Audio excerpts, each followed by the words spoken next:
ആന്ധ്രാപ്രദേശിലെ കോനസീമ ജില്ലയിലുള്ള ONGC എണ്ണക്കിണറ്റിലുണ്ടായ ശക്തമായ ഗ്യാസ് ചോർച്ചയെ തുടർന്ന് പ്രദേശത്ത് വൻ പരിഭ്രാന്തി. ഇരുസുമന്ത ഗ്രാമത്തിലെ എണ്ണക്കിണറ്റിലാണ് സംഭവം. ചോർച്ചയ്ക്ക് പിന്നാലെ കിണറിന് തീപിടിക്കുകയും ചെയ്തതോടെ സമീപ പ്രദേശങ്ങളിലെ ജനങ്ങളെ കൂട്ടത്തോടെ ഒഴിപ്പിച്ചു. കിണറ്റിലെ അറ്റകുറ്റപ്പണികൾക്കിടെയാണ് അപകടമുണ്ടായത്. ഉൽപാദനം താൽക്കാലികമായി നിർത്തിവെച്ച് വർക്ക് ഓവർ റിഗ് ഉപയോഗിച്ച് അറ്റകുറ്റപ്പണികൾ നടത്തുന്നതിനിടെ പെട്ടെന്നുണ്ടായ വൻ സമ്മർദ്ദത്തിൽ വാതകവും ക്രൂഡ് ഓയിലും അന്തരീക്ഷത്തിലേക്ക് ചീറ്റുകയായിരുന്നു. ഇതിന് പിന്നാലെയാണ് കിണറ്റിൽ തീപിടുത്തമുണ്ടായത്. ആകാശത്തേക്ക് ഉയരത്തിൽ തീജ്വാലകളും കറുത്ത പുകയും പടർന്നത് ഗ്രാമവാസികളെ പരിഭ്രാന്തിയിലാഴ്ത്തി.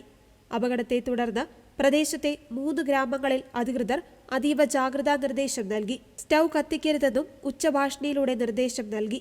സുരക്ഷാ മുൻകരുതലിന്റെ ഭാഗമായി 100 കണക്കിന് ആളുകളെ വീടുകളിൽ നിന്ന് മാറ്റിപ്പാർപ്പിച്ചു. കന്നുകാലികളെയും സുരക്ഷിത സ്ഥാനത്തേക്ക് മാറ്റിയിട്ടുണ്ട്.